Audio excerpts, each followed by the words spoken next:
आप सभी को नमस्ते दोस्तों। चलिए मैं आज आपके लिए लाया हूँ। आज मैं आपसे साझा करना चाहूँगा वो 7 आदतें जो अति प्रभावकारी व्यक्ति को अपने जीवन में सफल बनाते हैं।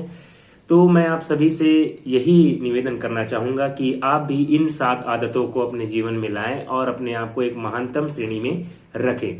सबसे पहली आदत होती है एक अति प्रभावकारी व्यक्ति की, पहली होती है प्रोएक्टिव बनना।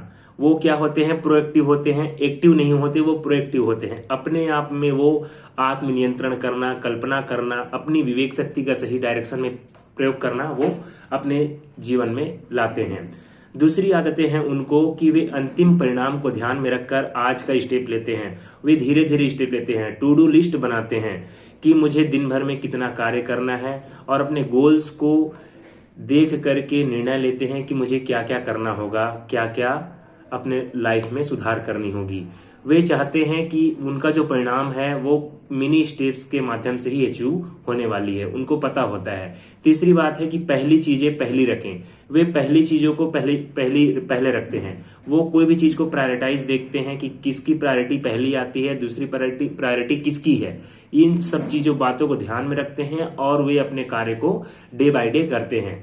और वे चौथी आदतें उनकी है जीत के बारे में सोचते हैं। दोस्तों, आज हम भी अपने जीवन में कुछ ना कुछ गोल्स रखते हैं, कुछ ना कुछ अचीव करना चाहते हैं, तो हमें जीत के बारे में सोचनी चाहिए और जितना ज्यादा हो सके अपने गोल्स के लिए मोटिवेटेड होना चाहिए और गोल्स के लिए डेडिकेटेड होना चाहिए।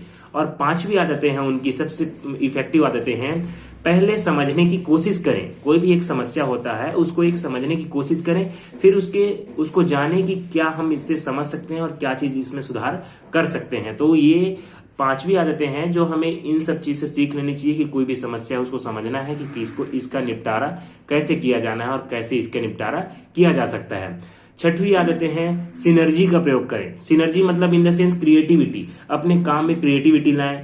आप अपने कार्य को जो कर रहे हैं उसमें क्रिएटिव टेक्निक लगाएं कि कैसे हम इसको क्रैक कर सकते हैं, या फिर कोई भी एग्जाम है उसको हम एक बेसिक फंडा होता है क्रैक करने का, उसका एक स्ट्रेटजी बनाएं, अपने आप में एक डायरेक्शन सेट करें। और लास्ट आदत है आरी को धार करें। मैं आपको इसको ये जो लाइन है इसको एक कहानी के माध्यम से समझाना चाहूंगा कि दो व्यक्ति होते हैं, वे जंगल जाते हैं, उनको काम दिया जाता है पेड़ काटने का।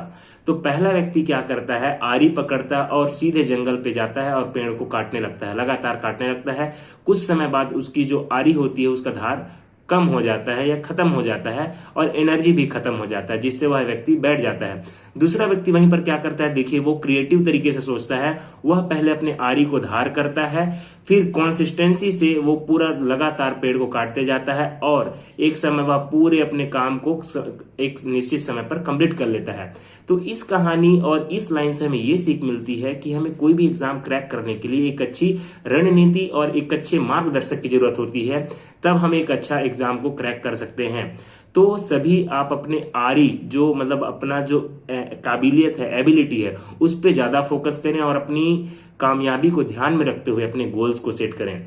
और इस लाइन से ये भी मिलती है कि हमें आत्म नवीनीकरण मतलब अपने आप में क्या इम्प्लीमेंट करना है, क्या चीज सीखना है, समाज को हमें क्या देना है, इसके बारे में ज्यादा फोकस करें।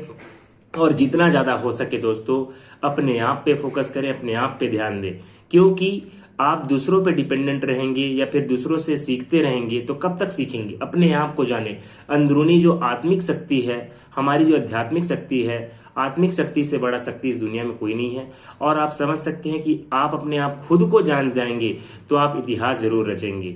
तो इन्हीं 7 आदतों के साथ अपने जीवन में आप एक नए आदत को बिल्डअप कीजिए और एक नया आदत एक अपने दिनचर्या में लाएं और एक सफल व्यक्ति के जो श्रेणी है उसमें भी आ पाएं।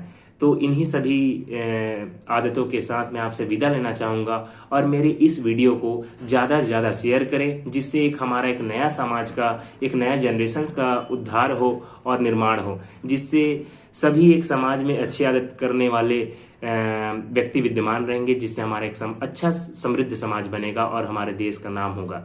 इन्हीं शब्दों के साथ मैं विदा लेना चाहता हूँ। बहुत बहुत धन्यवाद दोस्तों।